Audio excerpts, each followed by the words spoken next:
Hello ladies and gentlemen, and welcome back to another fragrance review. Thank you all very much for tuning in, and today I have the pleasure to be talking to you guys about a fragrance by my good friend Sean Bergen. He actually has a brand called Alan Shaw, and he sent me his newest composition, and it's called Number 6. So I'm very excited to talk to you guys a little bit about that. Before I get into the review though, I just want to remind my subscribers, please don't forget to click on the bell next to the subscribe button. That will enable notifications, so that ensures that you never miss any of my uploads. So first thing I want to comment on, I know the box says number 6 and the bottle says number 5. This is indeed number 6. My friend Sean told me that when he sent this to me, he didn't have the new labels printed out, but he wanted me to smell it as soon as possible. So he actually ended up sending me a different label, but it doesn't mean anything. It's actually the new number 6. Anyway, so this is a company that was just established this year. Myself and Sean have been going back and forth for a long time now. I have smelled all of his creations. I think he's a very talented perfumer. A lot of his fragrances actually remind me of like really classic fragrances like I Profumi di Firenze, Santa Maria Novella. They all have that sort of classic, sort of antiquated, very refined vibe to them. And this one is actually his tobacco-based scent. So let me read you the notes. Tobacco, fig, basil, tonka, and balsam fir. I like this one because it reminds me of one of my favorite quotes. So anyways, before I get into it, let's start things off with the presentation. So here's the presentation. It's a cylindrical tin and it just has this sticker here on the front. Very minimalist, just says number 6. Most concentrated notes here on the front, nothing on the bottom or the back nor the top. And then it has this tissue paper on the inside with some silica gel just to protect it. And as far as the bottle goes, here it is. Like I mentioned, it has the wrong label on it, but it is indeed number 6. It says Alan Shaw Fragrances.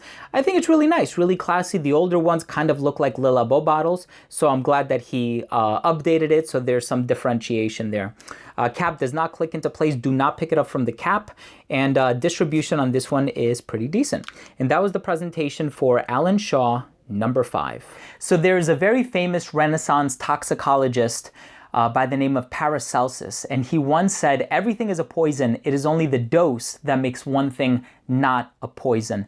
And this is the perfect example of that because everything is used in such moderation.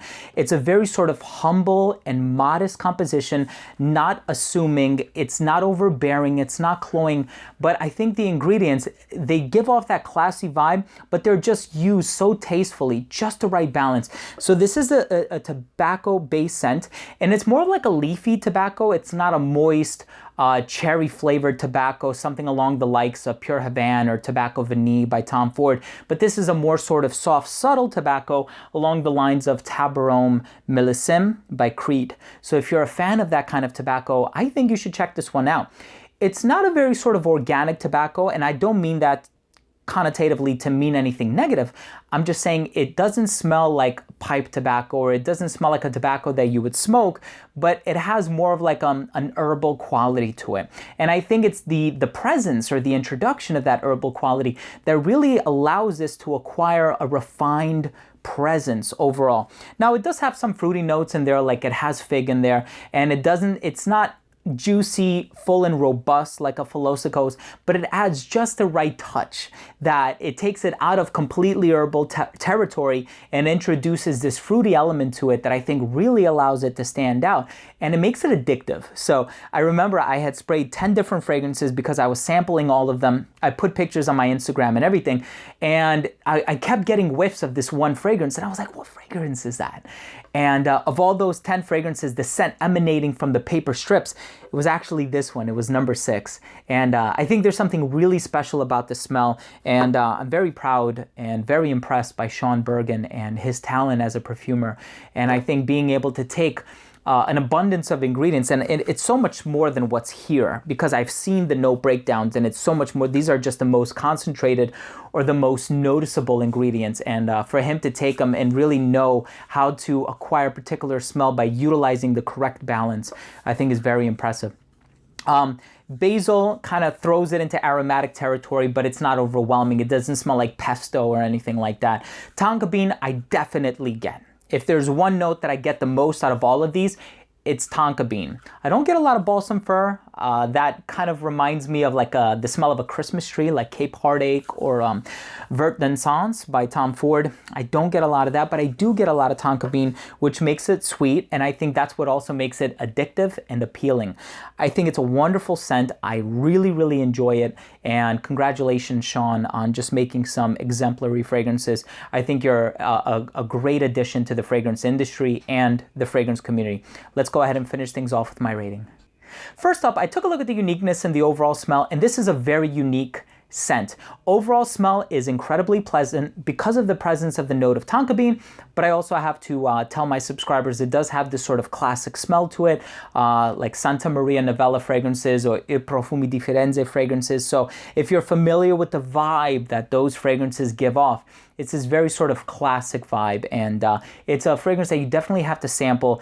Also Floris. Floris is another wonderful house that makes very sort of classy, sophisticated, timeless fragrances, and I think this is one of them. Longevity is super, 8+ hours, and I think the concentration really speaks for that. Projection jumps up off the skin for about 2 hours, settles a little bit closer to the skin, doesn't become a skin scent up until about the 7th hour, and then versatility I think is really good because of the tonka bean. The sweetness really enables comfortable wear in all occasions and all seasons. Because of the really good performance, you can wear this one in the cold weather. Because of the lightness, because of the basil and some of the other light notes, the aromatic notes, I think you can wear this one in the summertime as well. Anybody can wear it, man or woman, and it is marketed as a unisex fragrance. Presentation I think is really cool. He's always upping his game. I like the cylindrical containers. It's just very classy, and I like the minimalism, just the numbers, and you know, there isn't really much else to be said about it. It's very, you know, simple and transparent. So if I were to give this one an overall score, it earns from me a 4 out of 5. The only advice that I would probably give to Sean is I would like to see something like really out of the blue. And maybe I'm a fan of contrasting ingredients, you know, like in New Harlem, there's a lavender note, in Muscovy, there's a clove note, and some, too many to name. In many fragrances, there's a touch of like an animalistic note. Even Ignaro by Santi Burgas, it has like this civet note in the background, and it takes it in a completely different direction. Like, I think this one is classic, but it's also safe, and I think that was a smart move on your behalf, brother, because more people are going to like it. But I was just looking for something that really sets it apart, even if it means that a lot of people are going to dislike it because it's so out there and it pushes the envelope. I think Annick Minardo makes fragrances that really push the envelope. So if it were in the vein of one of those, then I would have been very, very intrigued by it. But I do have to mention that this is a fantastic scent. I'm very proud of you.